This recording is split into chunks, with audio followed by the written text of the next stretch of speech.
Baik, Assalamualaikum warahmatullahi wabarakatuh. Terima kasih kepada teman-teman dan Pak dosen semua.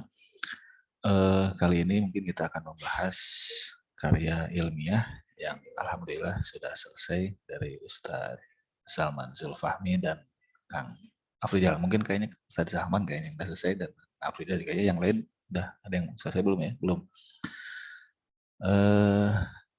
Siapa dulu nih? Kang Salman dulu deh kayaknya yang selesai lebih awal, bisa menyampaikan karya ilmiahnya.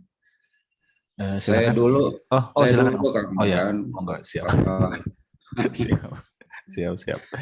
Enggak, eh, Pak. Assalamualaikum warahmatullahi wabarakatuh. Uh, Waalaikumsalam warahmatullahi wabarakatuh. paling Waalaikumsalam. paling utama harus sehat ya semua ya. Pertama-tama itu saya untuk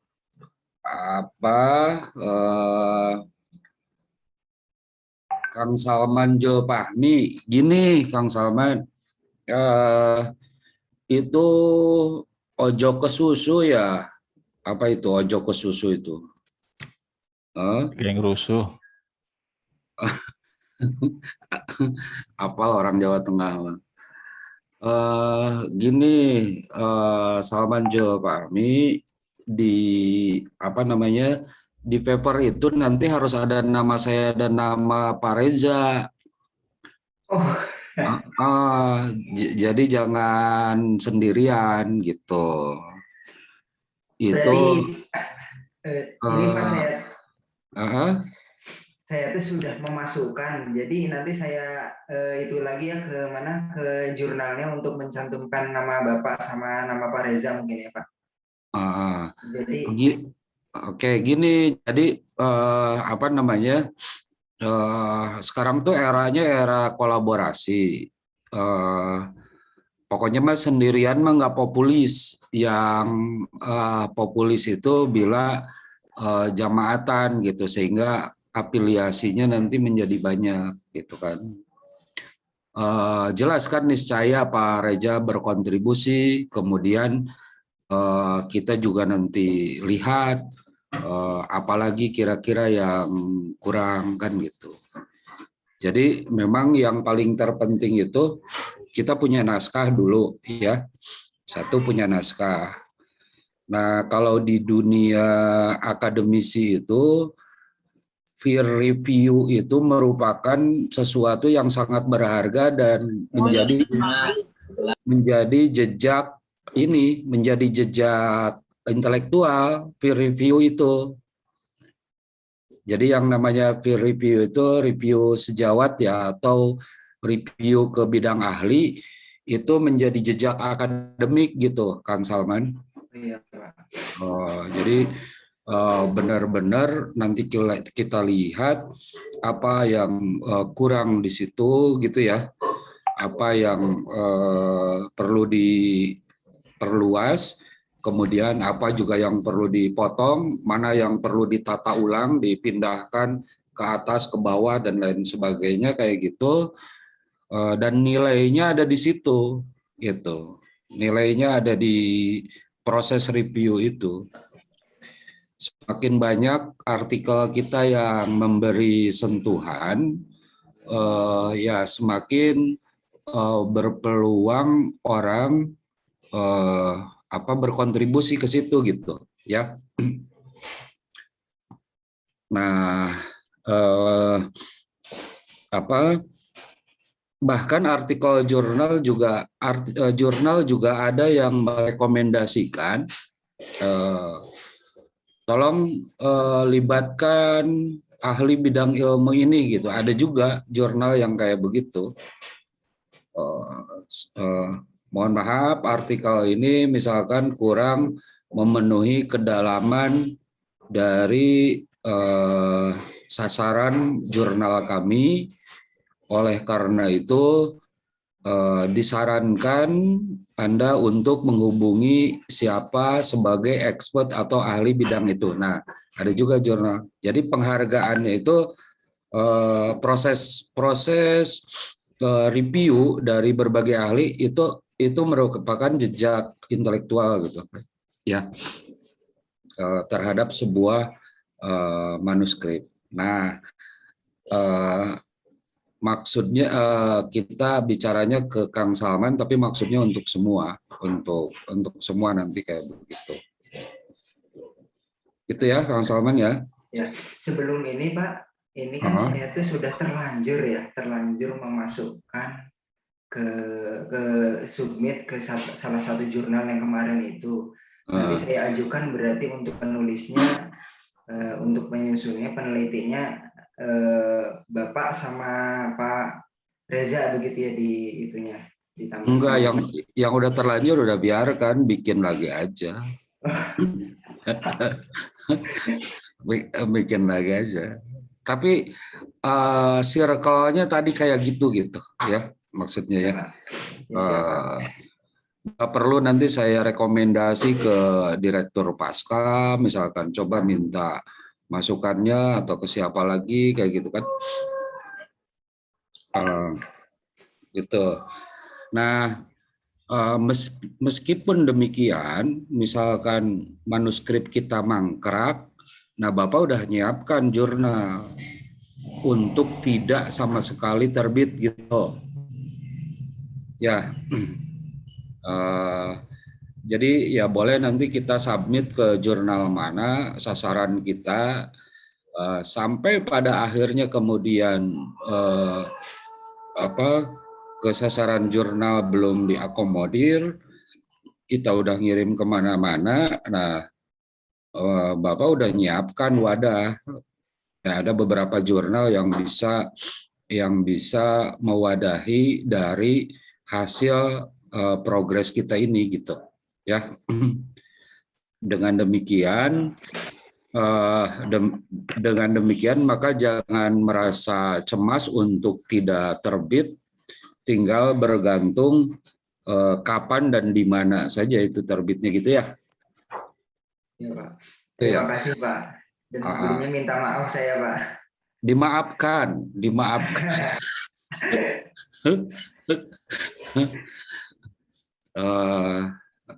Gitu ya. Dan itu kan pasti kalau dikasihkan ke Pak Reza, pasti Pak Reza menginilah gitu, memberikan lagi konten apa dan lain sebagainya kan gitu.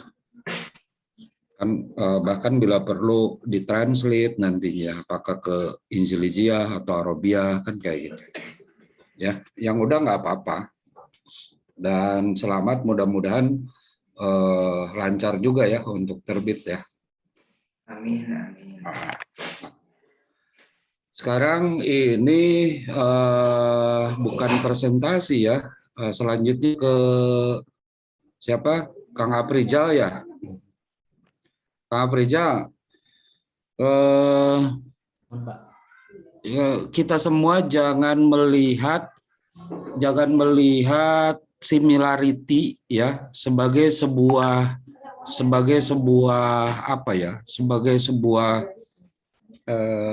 mohon maaf dalam bahasa lain, jangan melihat similarity sebagai sebuah aib gitu ya.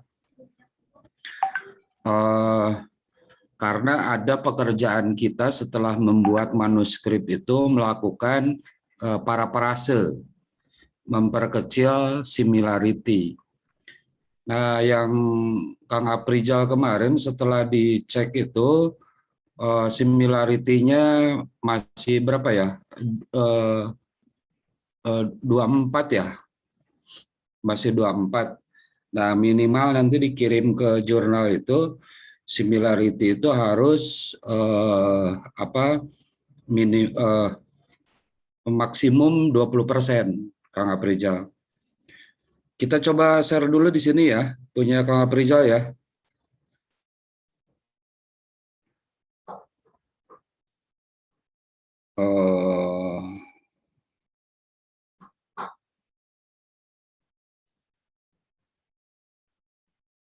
Sudah nampakkah?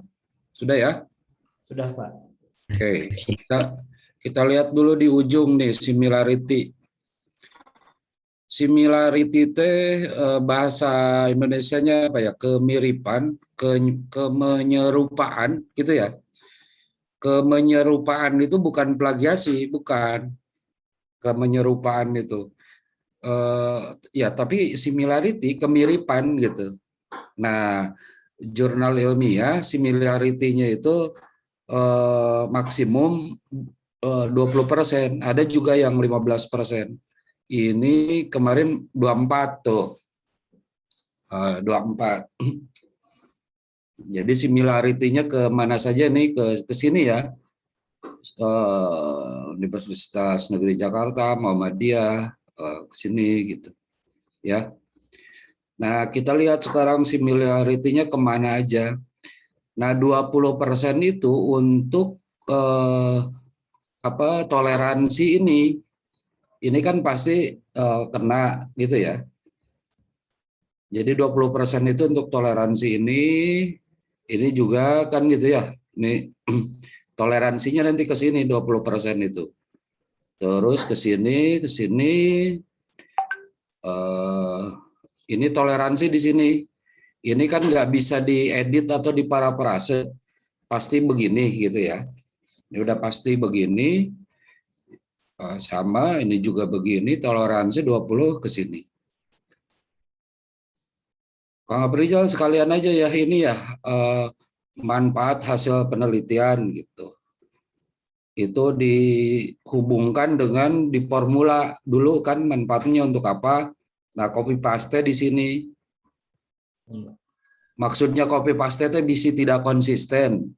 Jangan dulu dilihat manfaat atau tidak manfaat. Belum kita mencoba melihat manfaat atau tidak manfaat, kalimatnya sudah tidak konsisten dengan agar konsisten maka copy paste kan di formula ada manfaat gitu ya, copy paste ke situ. Terus keterbatasan itu kita harus menunjukkan keterbatasan sebagai peluang orang lain untuk studi lanjut, ya. Terus kemudian rekomendasi, bagusnya rekomendasi itu diarahkan secara spesifik, misalkan pada komisi penyiaran atau Kemeninfo gitu, kayak begitu. Rekomendasi untuk mengatur atau ada undang-undang tentang etika bersosial misalkan. Ada Kang Aprijalnya tidak terpental ini? Ada Pak, saya Pak. Oh ada, oke. Ya. Kalau ini mah tergesa-gesa ya, media soal ya. Tergesa-gesa. Oke.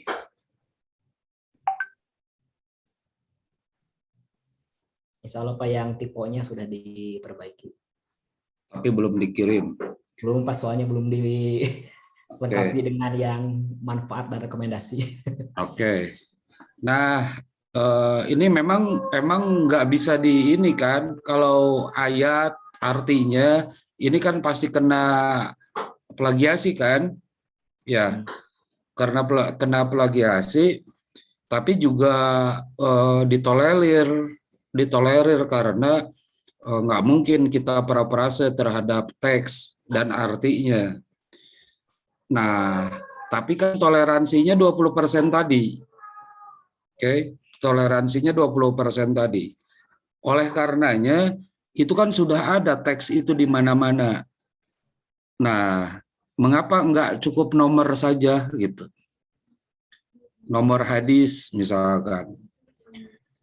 Sebagaimana sabda Nabi pada Imam Muslim nomor sekian, yang intinya gitu. Ya, sebagai cara untuk memperkecil similarity. Nah ini kan, ini kena kan? Ya. Ini kena. Nah ini di parafrase dalam, lihat sinonim dalam berarti pada gitu ya. Terus laporan apa? Pada eh, pada hasil penelitian bertajuk ini gitu ya, ini pasti kena. Disebutkan bahwa dari total ditegaskan dari jumlah juta warga, tuh kan udah nggak akan kena tuh, gitu ya. Itu parafrase warga. 170 juta antara lain nggak akan kena tuh. Telah menerapkan jejaring sosial, misalkan kayak itu nggak akan kena. Dengan demikian, dengan begitu jumlah penetrasinya kisaran persennya jadi persen gitu, misalkan persen angka gitu. Ya itu udah, itu bersih pasti. Ya, Kang Aprijal ya. Mohon Pak. Bukan untuk Kang Aprijal aja, untuk semua. Untuk Kang Muhammad Nasir, untuk Kang Said juga begitu. Cara praparase itu. Ya, kemudian tadi ini udah. Nah, ini juga di paraparase ya. Berbau jadi beraroma, Kang Aprijal. Hah? Mohon Pak. Sangat amat banyak, Marak ya. Biasa. marak, tersebar, terdistribusi atau ya banyak lah, harus seneng gitu dalam paraprase itu ke media sosial ketika itu.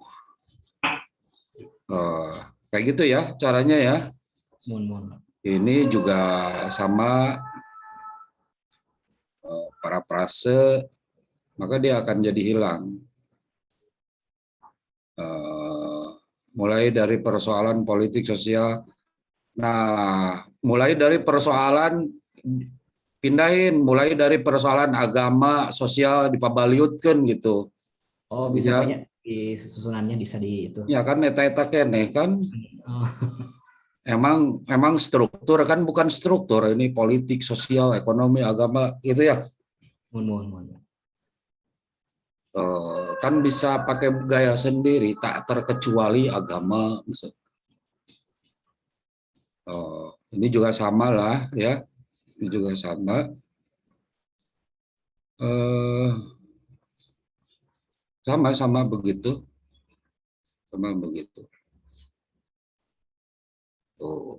tuh.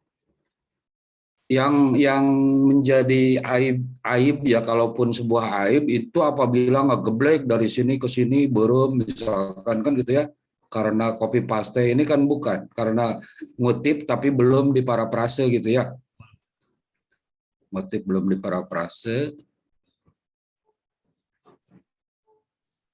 tidak bertentangan, tidak bertubrukan boleh,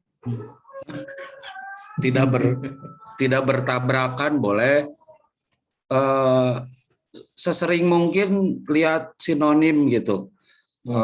Biasanya sinonimnya itu puluhan bahkan. Ya. Kecuali kalau teks hadis benar-benar ini ya, kecuali teks hadis benar-benar ingin ditampilkan ya ditampilkan. Tapi untuk toleransi 20% tadi. Sama ya, ini Kang Aprijal ya. Mohon Pak. Itu kutipan. Masih kutipan langsung ya ini ya. Ya Pak. Di parafrase. Kalau ini pasti bersih karena pakai metode kita. Pakai metode tanpa disadari, tahapan kita itu orang nggak akan ini gitu. Kang Ilan nggak akan copy paste dengan tahapan tadi itu. Aman. Kan bersih. Oke. Nah, dari sini ini strukturnya anggap sudah ya, struktur ini udah jadi artikel. Di parafrase di jurnal saya udah bisa terbit, Kakak Prijal ya. Di jurnal saya udah bisa terbit. Tinggal ini akan menjadi sangat luar biasa kalau kan kelemahan kita semua itu rata-rata di bagian ini nih, di bagian akhir sebelum kesimpulan, kelemahan akademisi secara umum di bagian ini,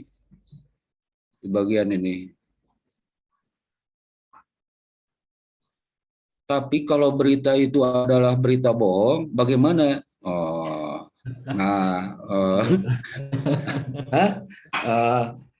Ada rumus pokoknya ya, ada rumus bagaimana menulis bagian ini, bagian 4 ya berarti ya, bagian 3 atau bagian akhir sebelum kesimpulan itu ada rumus. Ini rumusnya. Di bagian akhir itu analisis, di bagian tengah metode, di bagian awal deskripsi umum. Gitu penerapannya kan di metodologi penelitian kita akan menerapkan metode.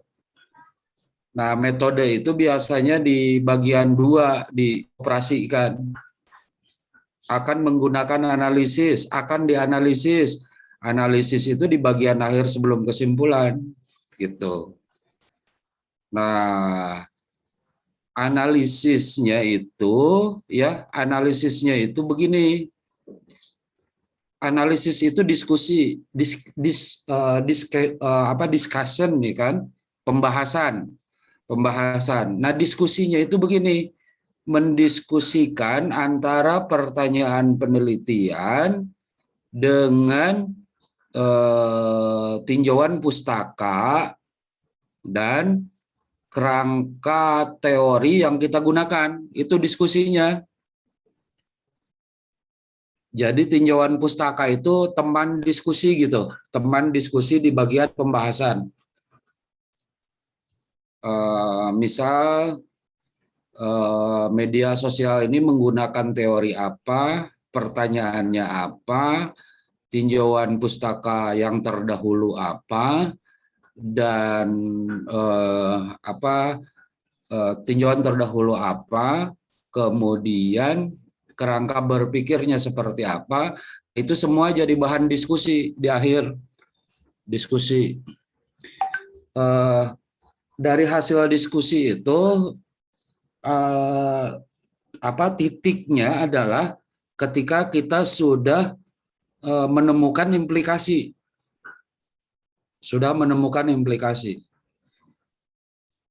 Kang Aprijal, ini kira-kira implikasinya apa, Kang Aprijal? Ya, Pak. Kira-kira implikasinya apa? Ada hadis harus beretika, bukan saja beretika dalam offline ya, tetapi juga dalam sosial, sebagaimana penelitian terdahulu dan juga teori. Maka implikasinya adalah apa? Coba kira-kira implikasinya.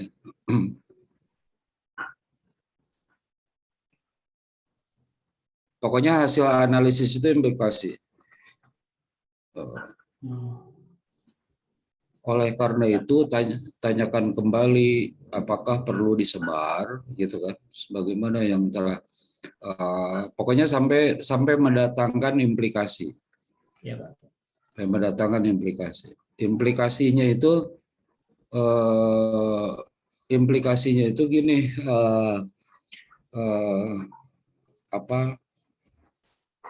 kamu harus sampai menemukan istilah teologi jempol gitu ya. Jika hal-hal di atas dilanggar, maka umat Islam akan terkena oleh hukum teologi jempol, karena jempol itu berbicara, misalkan. Nah, dari situ maka membuka peluang penelitian kepada yang lain.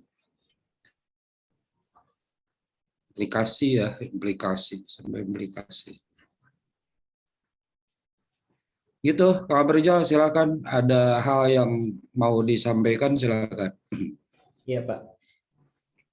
Jadi berarti untuk melengkapinya mungkin Pak ya, tinggal dipertajam mungkin Pak ya bagian analisisnya. Seperti itu mungkin Pak ya. Karena kemarin itu baru fokusnya itu ke masukan Bapak yang berkenaan dengan dilengkapi masalah dan solusi seperti itu Pak. Sehingga di kemarin-kemarin itu menulisnya itu fokus ke masalah-masalah, kira-kira masalah kurangnya beretika di media sosial itu apa saja, kemudian menghadirkan solusi berkenaan dengan etika di sana, baik sebagai kreator, user atau viewers seperti itu. Belum sampai belum sampai tajam ke arah analisis, diskusi berkenaan dengan pertanyaan penelitian, tinjauannya, serta kerangka teori tadi yang digunakan itu, Pak. Karena memang belum tahu juga, Pak, ya. Ketika pembahasan itu rangkaiannya seperti itu, Pak, supaya di pembahasan itu benar-benar terjawab gitu. Tapi tadi kan sudah sampaikan juga sama Bapak, dikasih masukan juga berkenaan dengan rumusan di bagian akhirnya seperti apa. Oke, itu kita sepakati di sini, Bapak juga dari rujukan ya, bahwa membuat pendahuluan artikel itu adalah paling sulit sedunia, gitu ya. Membuat pendahuluan paling sulit sedunia, terutama tanpa guidance dari mana heula, kemudian strukturnya apa gitu, dari mana dulu dan strukturnya apa. Maka satu hal kita sudah melewati pendahuluan tuh, sesuatu yang disebut sulit menurut para penulis artikel ilmiah.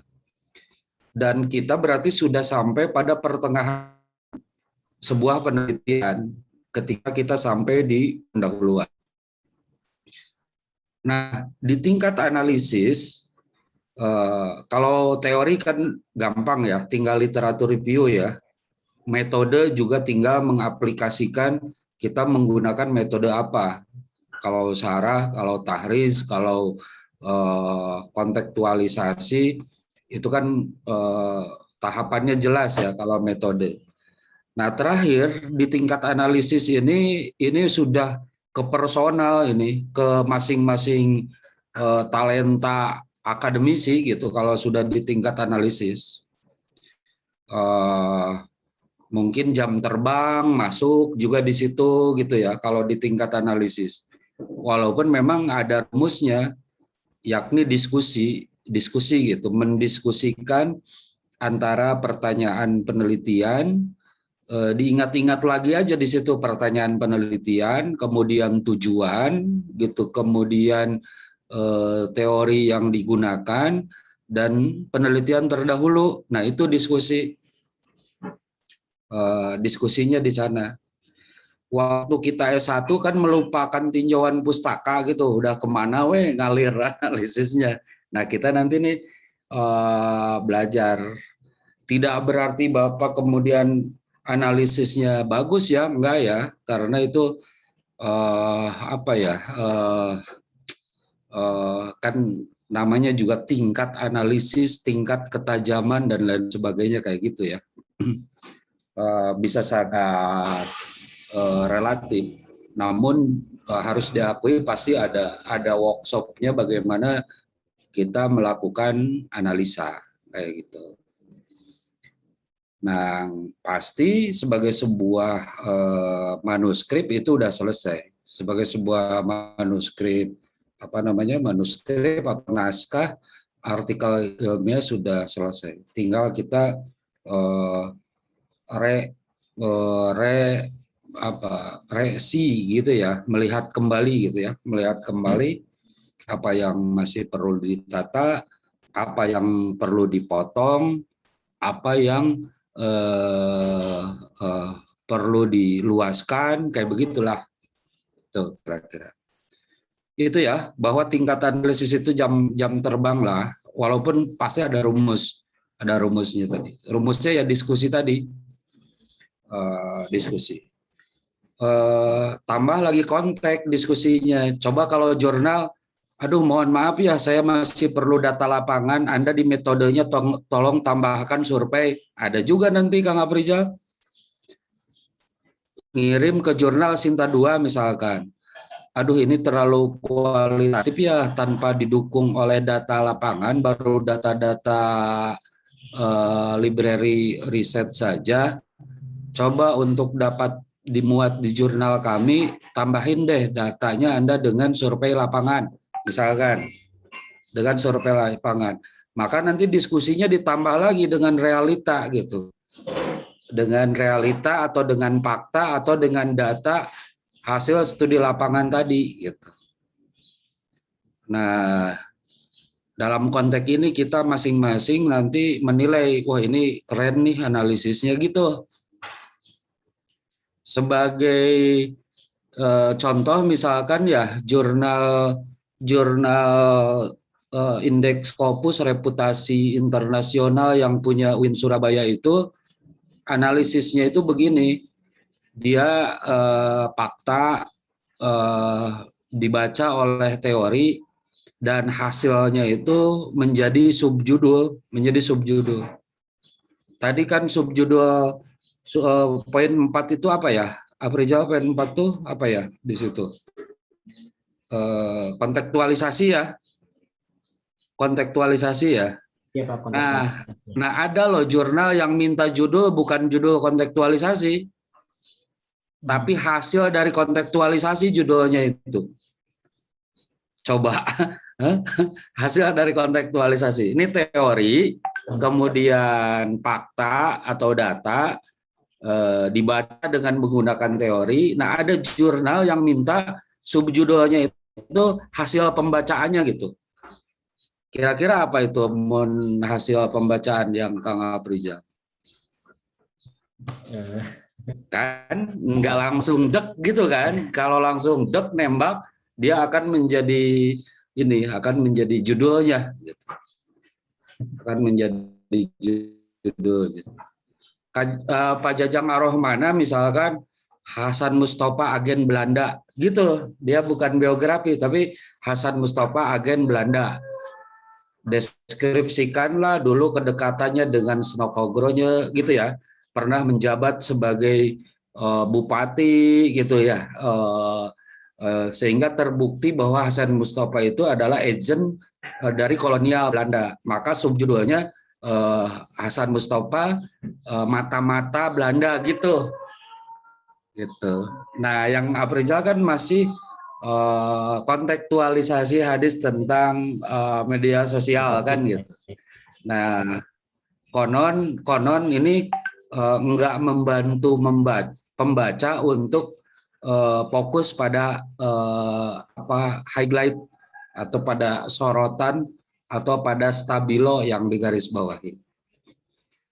Oke, yuk sekarang semuanya silakan, apakah terkait dengan yang Kang Salman atau yang terkait dengan Kang Aprizal atau terkait dengan progres yang sedang berjalan, mangga apapun kita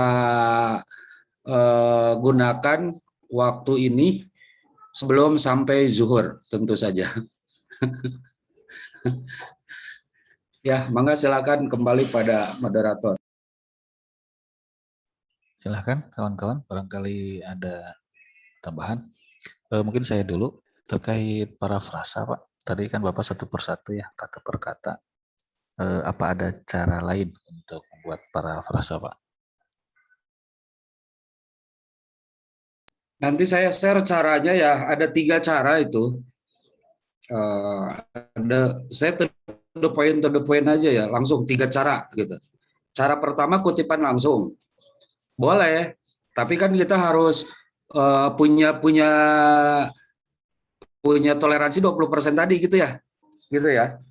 Maka di parafrase tidak kutipan langsung itu yang kedua di parafrase. Yang ketiga, cara yang ketiga diambil intinya. Nanti di share lah, ada itu di blog How Avoid to Plagiarism. Bagaimana kita terhindar dari plagiasinya dengan cara tadi, dengan 3 cara. Kutipan langsung, kalau ayat itu kan pasti kutipan langsung kan. Nah, selain itu parafrase tadi yang latihan tadi, yang kita latihan. Ada lagi yang ketiga, ambil ininya, intinya gitu, yang tidak keluar dari intisari yang disampaikan oleh sumber rujukan. Itu Kang Elan. Ya. Ya, siap. Terima kasih, Pak. Mungkin yang lain kawan-kawan barangkali terkait progres saat ini ada yang disampaikan. Biasanya lama-lama nggak selesai-selesai, biasanya ada masalah nih biasanya. Stucknya di mana ini? Bisa dicurhatkan lah ke Pak dosen. Saya mau tanya, Pak. Yuk, silakan, Kang Salman. Jurnal kan minimal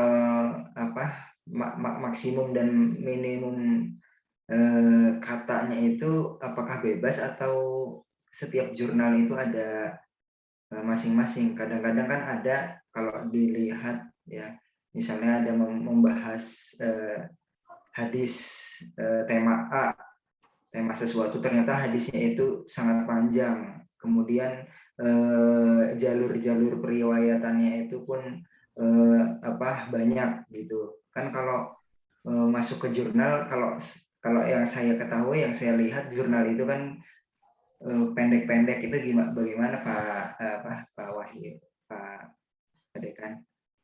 Oke, artikel itu ada 3 jenis ya.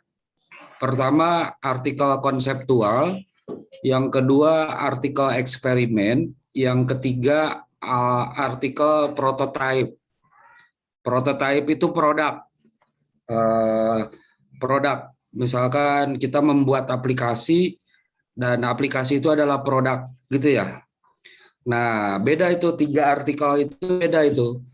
Artikel konseptual itu umumnya tidak lebih dari 7.000 karakter. Umumnya tidak lebih dari 7.000 karakter. Tetapi kayak Jurnal Al-Jami'ah UIN Yogyakarta, mereka bahkan minta sampai 30 halaman gitu. Dengan analisis yang mendalam. Secara umum 7.000 karakter, tapi ada jurnal-jurnal yang memang minta halaman panjang. Episteme itu jurnalnya Purwokerto itu juga minta halaman panjang. Ya.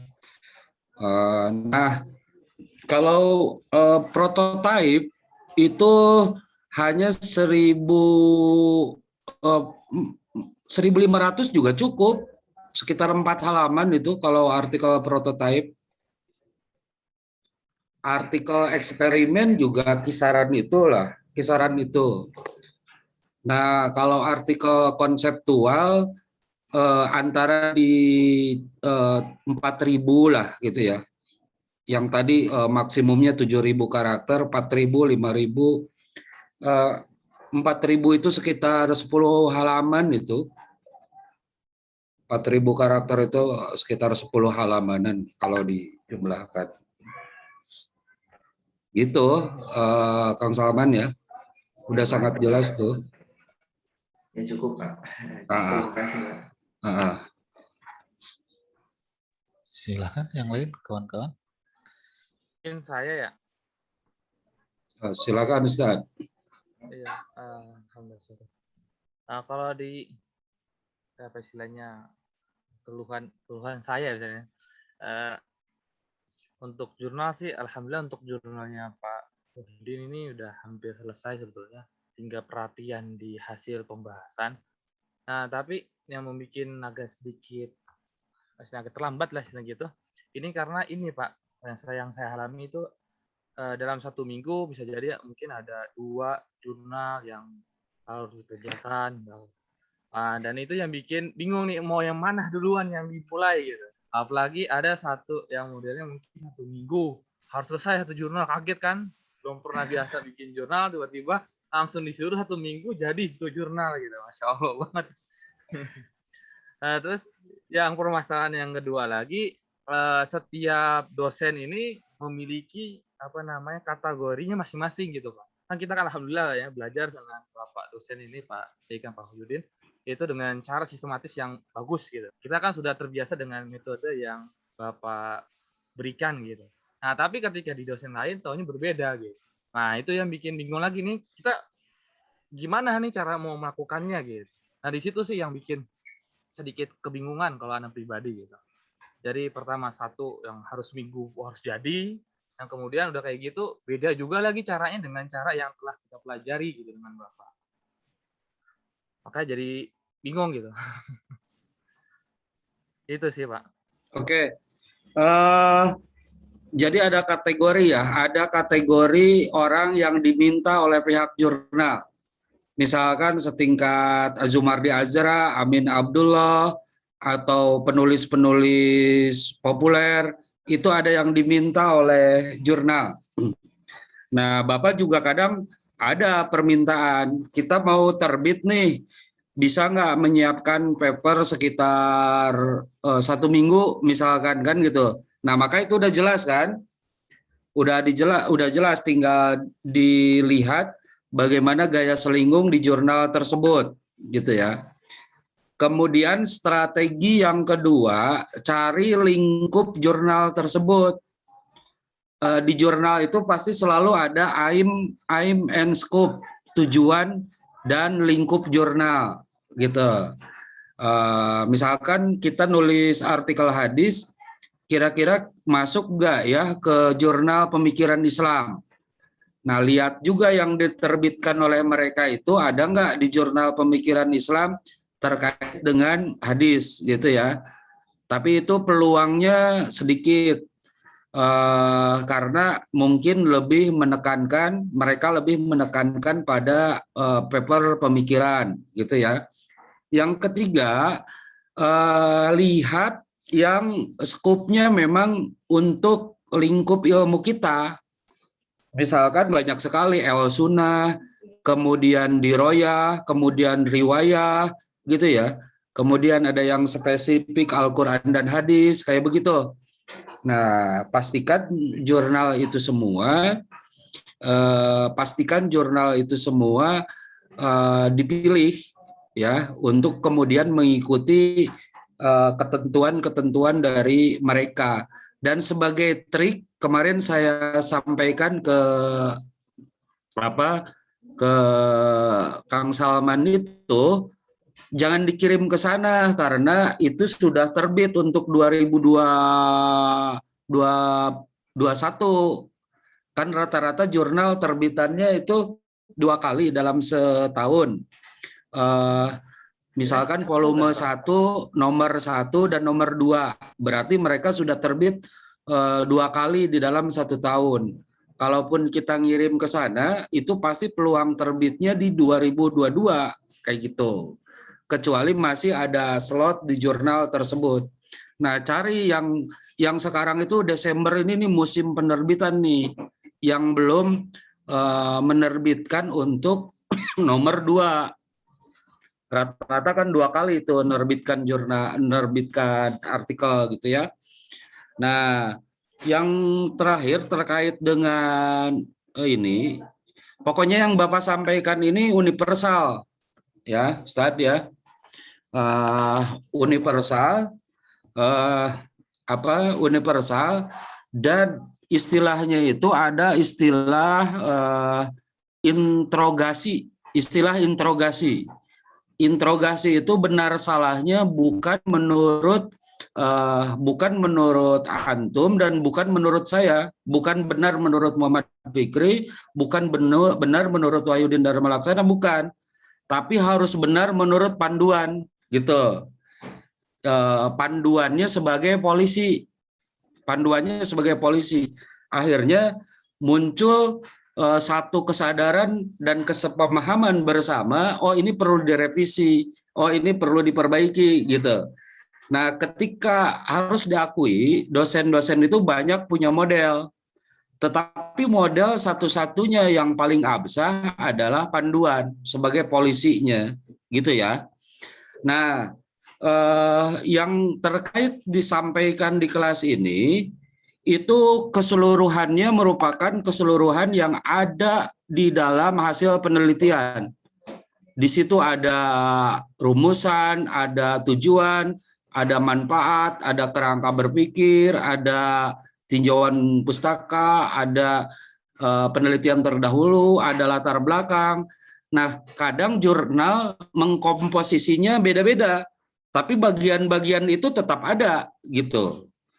Di seluruh dunia pasti hasil penelitian ada kerangka berpikir. Sama halnya juga di seluruh jurnal pasti ada tinjauan pustaka.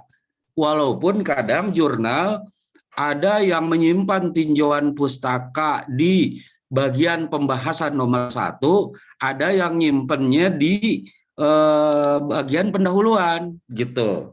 Termasuk juga metodologi penelitian.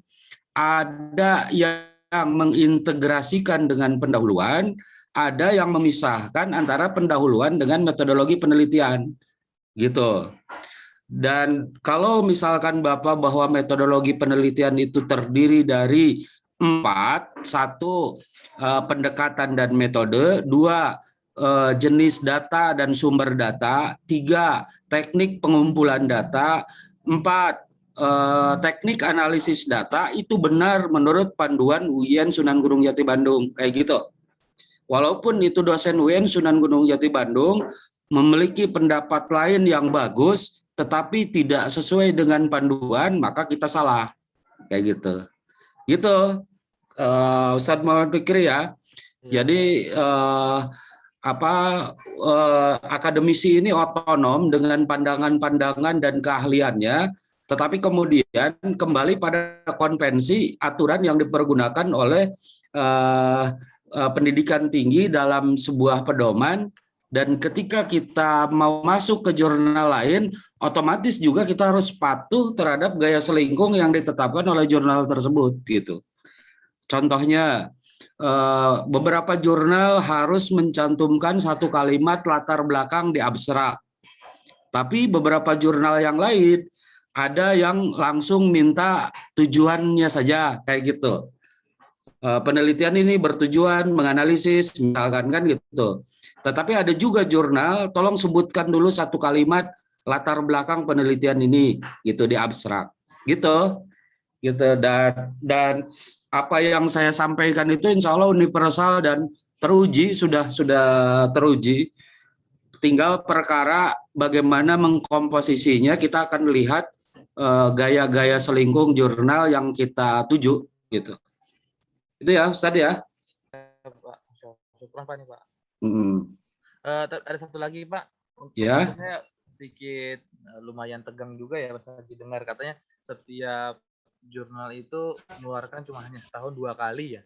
Nah itu kira-kira kita tahu jurnal ini keluarnya kapan-kapan, itu cariin di mana Pak ya? Itu kan tadi lihat volumenya di situ ya. Oh, berarti lihat volume di masing-masing. Lihat volumenya, misalkan dia di tahun ini baru nerbitkan sekali ya, berarti terbitan yang keduanya belum, gitu. Tapi Bapak itu punya 2 jurnal yang terbit 3 kali setahun, ya.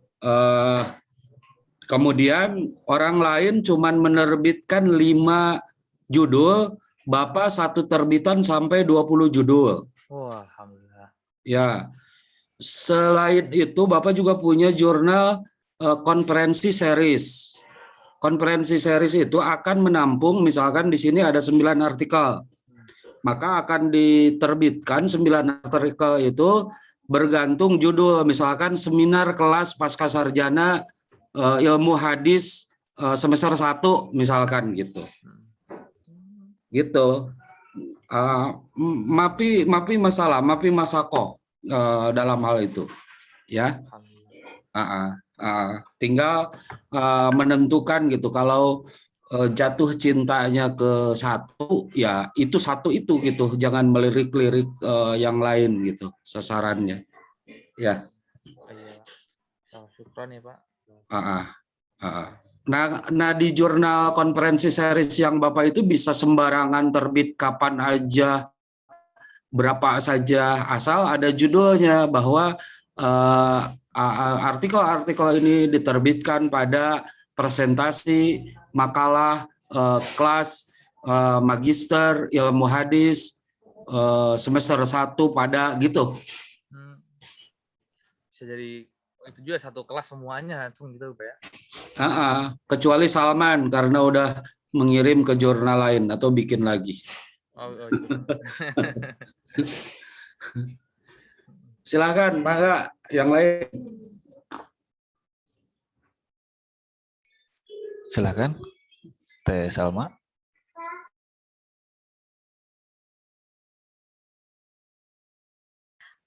Pak, punten, kalau misalkan yang hadis itu biasanya kalau di jurnal dibatas nggak Pak? Terus kalau misalkan kita kan ngambil hadis, banyak tuh penguatnya, dan dalam satu penguatnya teh dalam satu imam teh ada beberapa hadis. Misalkan Imam Muslim ada 2, itu dicantumin dua-duanya atau cuma salah satunya aja? Kalau mengutip Pak Dr. Reja itu kemarin, itu kan di kerangka berpikir ya, bergantung kerangka berpikir kita gitu.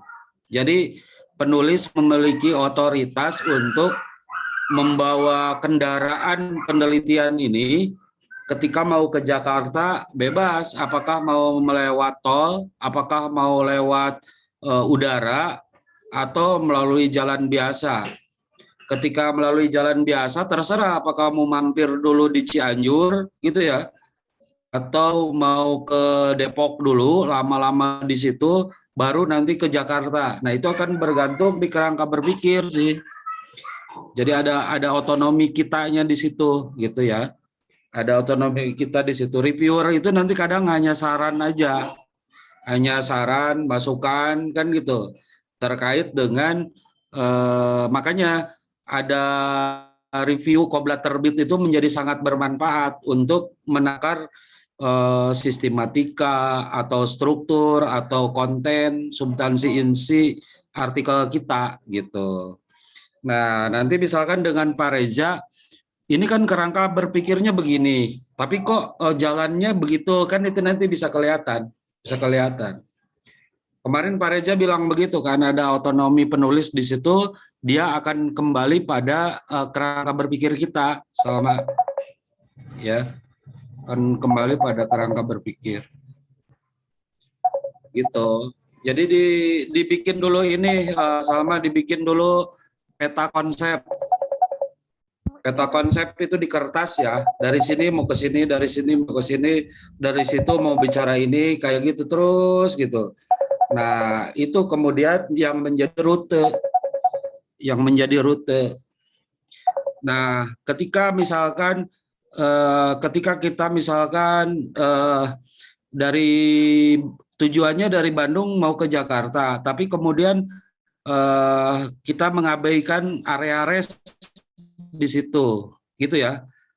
Nanti maka di keterbatasan penelitian sebutkan begini, penelitian ini melakukan pembahasan dari Bandung bertujuan ke Jakarta, namun kami melewatkan rest area, gitu kan?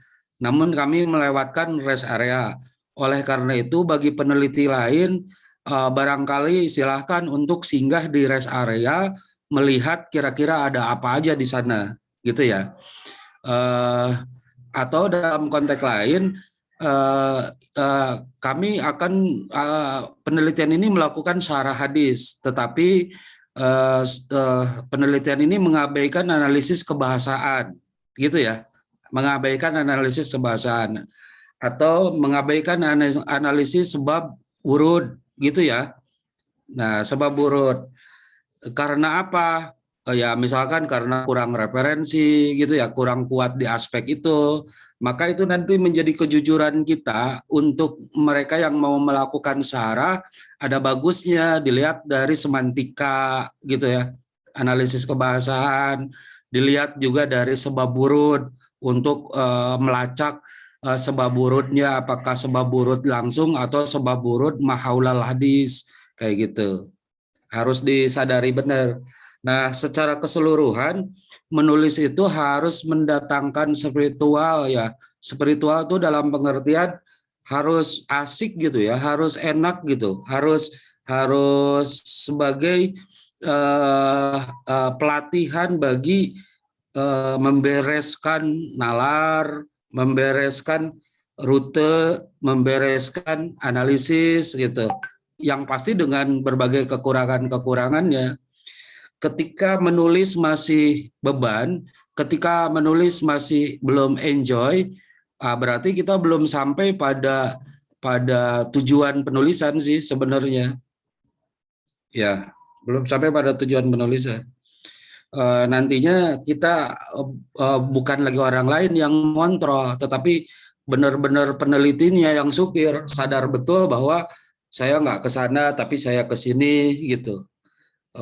Saya tidak menggunakan aspek ini karena saya membatasi diri di sini, kayak begitu. Kayak kemarin Pak Reza bilang, coba jangan pakai istilah sarah, pakai aja istilah perspektif. Nah itu kan maksudnya Pak Reza kemarin bilang supaya kita tidak dipagari, ya, istilah Pak Reza itu tidak dipagari oleh satu pandangan sarah saja, melainkan perspektif bisa lebih luas kayak gitu. Jadi pokoknya sama harus ketika menulis itu harus jadi lupa segala gitu, lupa pacar, lupa kalau yang punya istri, lupa yang punya suami, lupa suami, karena meditasi gitu sebenarnya menulis itu. Ketika itu menjadi beban apa dan lain sebagainya, terus gitu, terus. Sama kayak bermain catur, kalau bermain catur masih pusing, oh itu bukan tujuan catur.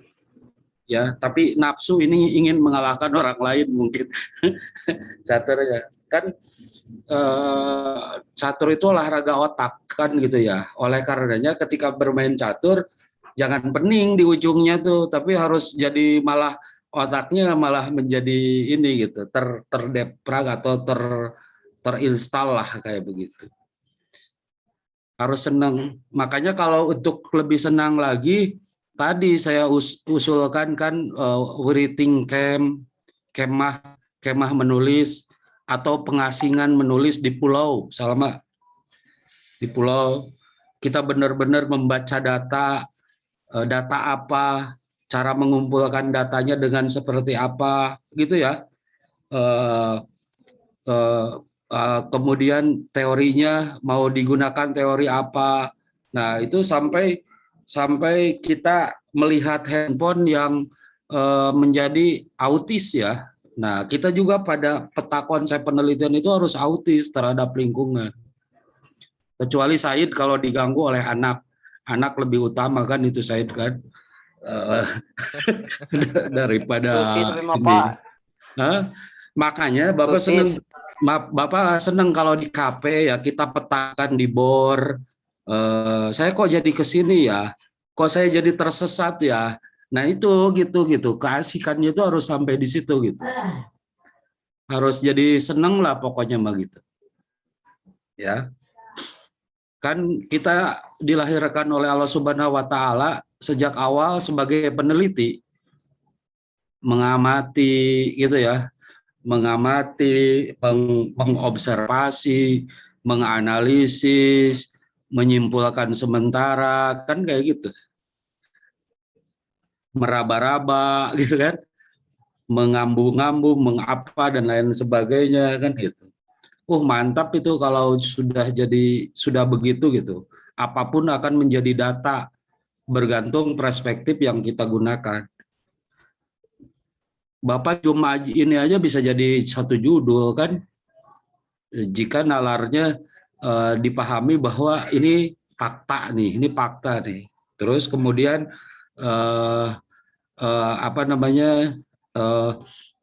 fakta ini mau dibaca dengan teori apa? Bisa aja judulnya penguatan penulisan artikel melalui Zoom meeting untuk mahasiswa pasca sarjana. Itu juga kan satu judul. Ya gitu ya, Salma ya. Jadi otonom itu ada di Salma kan? Ya, otonom ada di Salma, mau membawanya seperti apa. Namun kita butuh kolega, butuh sejawat, butuh ahli untuk pertimbangan-pertimbangan, memberikan masukan-masukan gitu. Kayak gitu. Nuhun, Pak. Ya. Gitu, Kang Said, Kang Nasir, Kang Wisnu Aji. Nggak boleh jadi beban, harus ngebut. Ya. Pak, yuk. Saya ada satu lagi nih. Apa? Berkaitan dengan hadisnya ini, apakah harus ditulis dengan sanadnya full atau tidak? Dan juga kemudian apakah terjemahnya saja atau juga dengan Arabnya gitu? Kalau Bapak mah nggak harus-harusan, Pak Reza tuh yang biasanya harus-harusan. Pak Reza itu kan orang Sumatera, tegas biasanya kalau orang Sumatera itu. Jadi kalau beliau itu harusnya gimana itu, Pak? Kenapa? Kalau beliau harusnya bagaimana itu? Dia punya teori kan TMT 3 kayak gitu kan ada. Itu. TMT 3 dengan tahapan-tahapannya kayak gitu kan. Kita juga kan punya peluang bikin model sendiri juga kan gitu kan sebenarnya.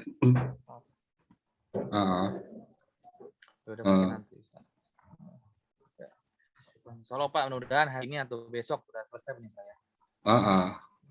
Itu tadi yang paling prinsip ya, harus bahagia gitu ya. Harus bahagia, harus enjoy gitu. Alhamdulillah sih bahagia sih Pak kalau jurnal yang buat Bapak ini. Aduh. Tapi kalau yang lainnya agak sedikit. Kalau berbeda pandangan yang Bapak dengan dosen yang lain, jadikan itu satu hal yang bagaimana sintesisnya kan menarik di situ, menariknya. Oke, silakan. Barangkali ini Kang Angger, Kang Nasir. Kang Nasir tuh dari mana tuh? Sulawesi ya? Sumatera Barat, Pak. Iya benar, Sumatera Barat.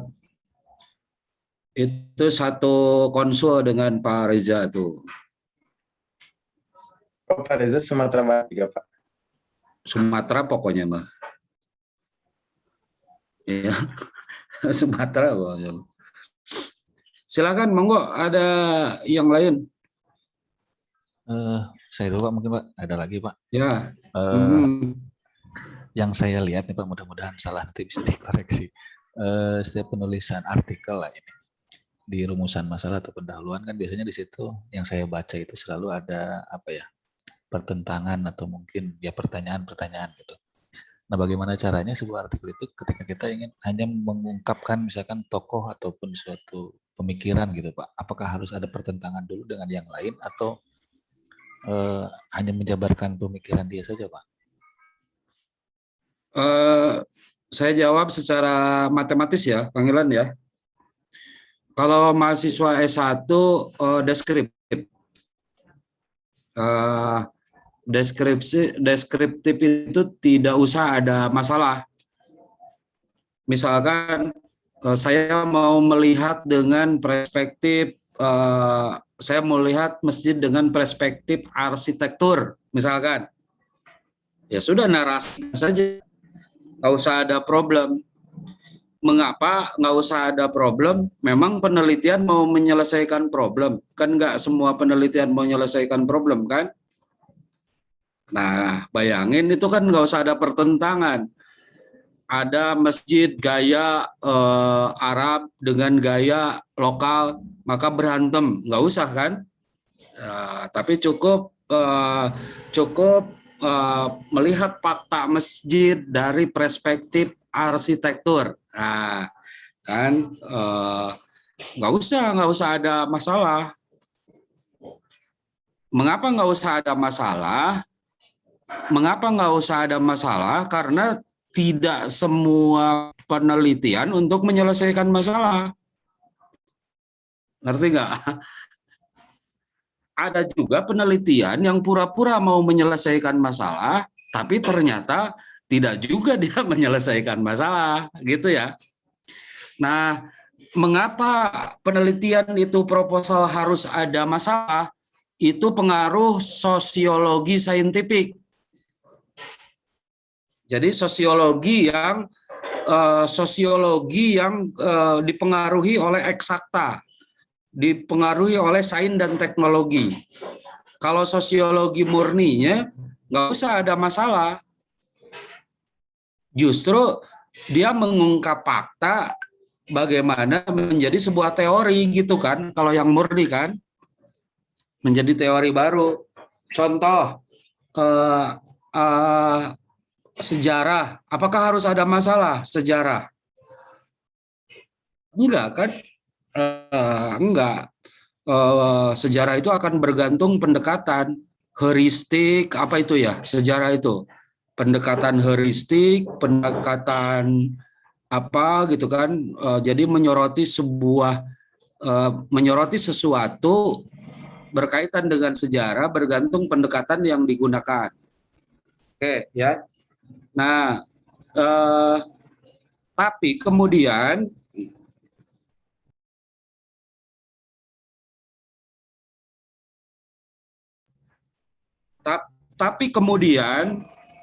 begini, ini kita udah kadung proposal itu selalu diarahkan harus ada fenomena yang dibenturkan dengan teori, selalu diarahkan begitu. Fenomenanya misalkan terdapat keharusan PCR untuk naik pesawat. Secara ekonomi ini lebih menguntungkan pebisnis, kan gitu. Nah, itu yang sementara ini dianut oleh banyak perguruan tinggi, rumusan masalah itu, pertentangan itu, Kang Ilan.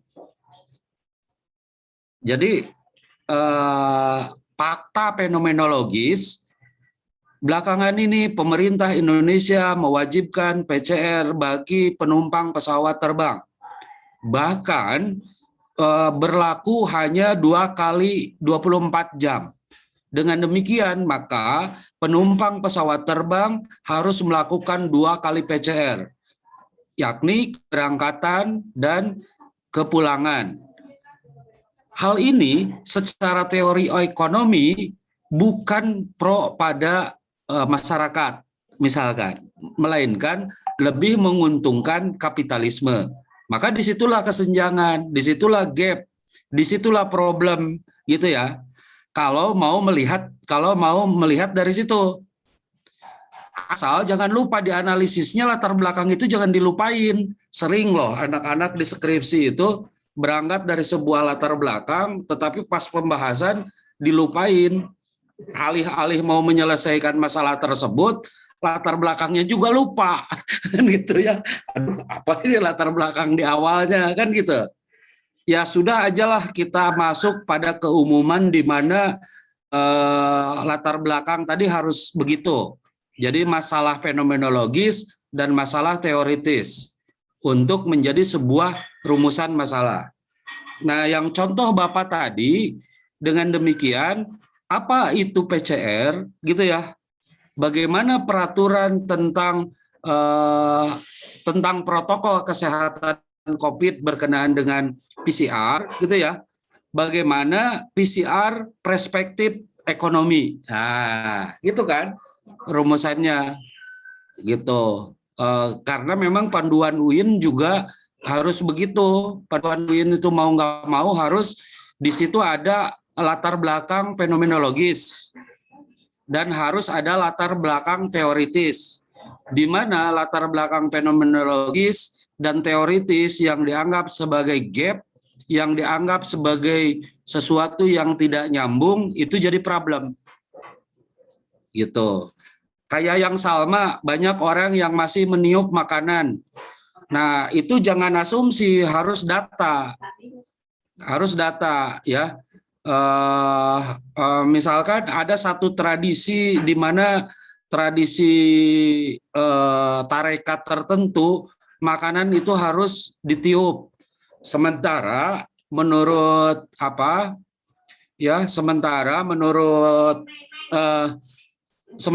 menurut hadis makanan itu jangan ditiup. Maka ini tradisi lokal meniup sebagai jampi-jampi bertentangan dengan hadis, misalkan kan gitu. Nggak boleh kasus dari satu kasus, Salma, harus dari data, itu data lapangan. Fakta bahwa orang masih meniup, nggak bisa hanya kan pembaca semua suka lihat kan orang yang masih meniup, nggak bisa begitu. Dia harus data, dia harus survei, harus data fenomena. Seperti Bapak tadi mencontohkan bahwa hari ini para penumpang dilihat dari pemberitaan menjadi kelabakan ketika harus PCR. Itu kan data gitu. Ya, kalau hanya banyak masyarakat yang masih meniup makanan, itu masalah yang kita bikin kalau itu bukan senyatanya gitu. Ya. Baru nanti dikaitkan dengan teori. Nah, terus Kang Ilan, itu tadi baru skripsi ya, deskripsi yang tidak usah ada masalah, tetapi kadang penguji sudah meminta masalahnya apa, kan gitu. Nah, kalau rumus untuk S2 itu sintesis, rumusnya sintesis. A tambah B sama dengan C, gitu aja rumusnya. Kalau ini ada yang mengatakan begini, tapi ada yang mengatakan begitu. Maka menurut penelitian ini tidak begitu, tidak begini dan tidak begitu. Itu melainkan sintesis. Contoh real sintesis itu, coba penelitiannya siapa ya? Ya penelitian Ilan aja lah, suami takut istri ya. Secara faktual suami takut istri adalah kesolehan. Tetapi secara faktual lagi suami tegas terhadap istri adalah kesolehan. Maka ada dua kesolehan. Ya. Ada dua kesolehan yang perlu diselesaikan menjadi, nah apa kontribusi Ilan? Itu kalau S2. Ya, itu kalau S2. Kalau S1 itu, kalau S2 itu kalau bermain catur harus punya beberapa langkah untuk bermain catur, kira-kira begitu. Kalau S3 harus merombak permainan catur, membuat alternatif main catur yang lain.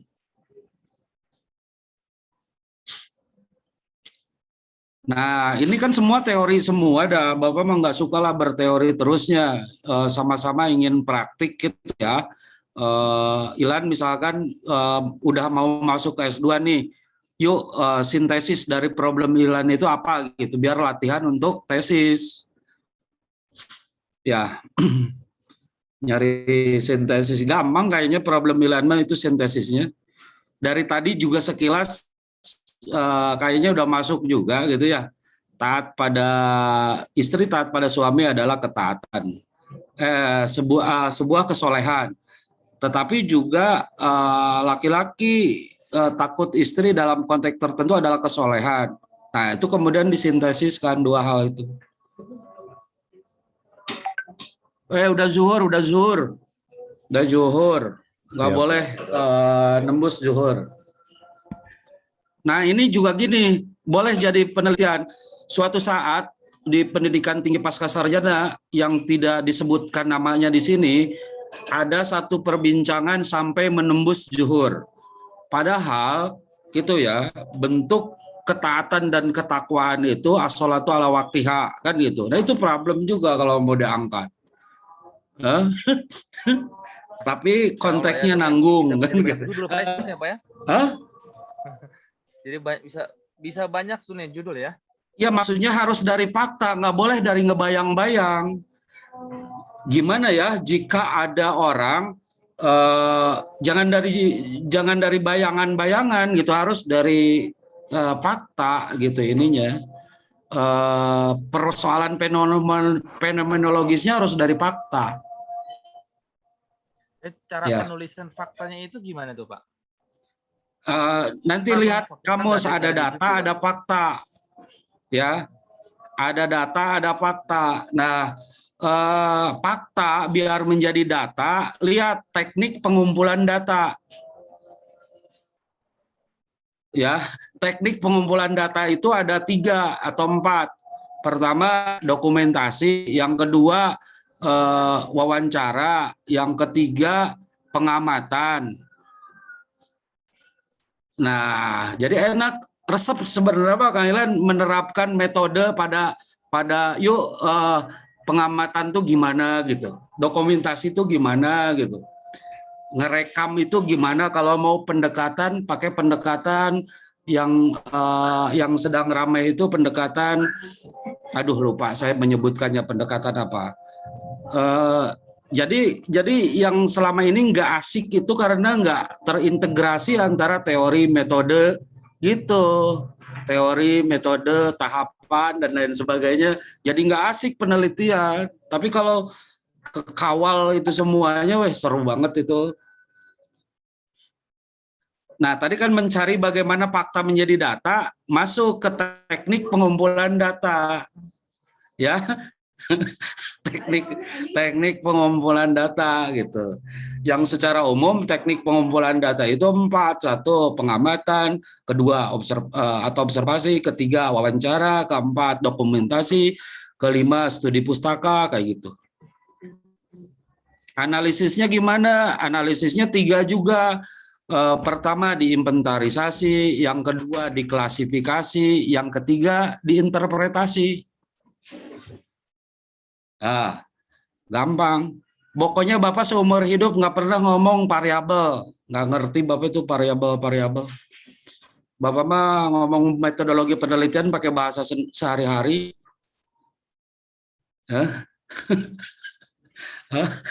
Pakai bahasa sehari-hari. Ya udah ya, gitu ya, udah tembus. Siap Pak. Mohon apa? Udah azan juga. Mudah-mudahan ini ambil yang benarnya dan tutup yang membingungkannya. Itu mungkin dari saya dan mohon maaf. Selanjutnya silakan ke moderator untuk sekaligus juga ditutup. Oke, terima kasih kepada Pak dosen atas ilmunya, dan mudah-mudahan dari apa yang beliau sampaikan kita bisa terbebas dari kebingungan dalam menulis harus seperti apa gitu ya. Tidak tersesat lah setidaknya. Seperti Kang Aprijal kayaknya udah tersesat di hutan. Dari tadi tidak ada sampai kecemplung di danau, sepertinya nggak ada. Mungkin dari banyak pendengar, dari Pak dosen, kemudian dan dari yang lain, mungkin menambahlah setidaknya jam terbang gitu ya, selain daripada langsung ke prakteknya. Sekian mungkin udah masuk ke waktu duhur. Mudah-mudahan kita tutup dengan hamdalah. Alhamdulillahirabbil alamin. Oke, atur nuhun ya sadayana ya. Sama-sama Pak. Bapak izin keluar. Bapak izin keluar dengan menggarisbawahi jangan lupa piknik bareng. Oh, Siap, itu PR yang belum terselesaikan selain daripada yang lain. Siap. Tuh air terjun tuh siapa itu di belakang air terjun itu? Durung 7 itu. Tuh. Ya. Yuk mangga ya. Mangga. Assalamualaikum warahmatullahi wabarakatuh. Mangga, waalaikumsalam. Karena juga juga mohon pamit nih ya. Oh iya, sip. Sama ya. Assalamualaikum. Assalamualaikum. Piknik guys, piknik. Jangan lupa piknik. Gimana? Ya, Teh Payun. Mangga, yuk.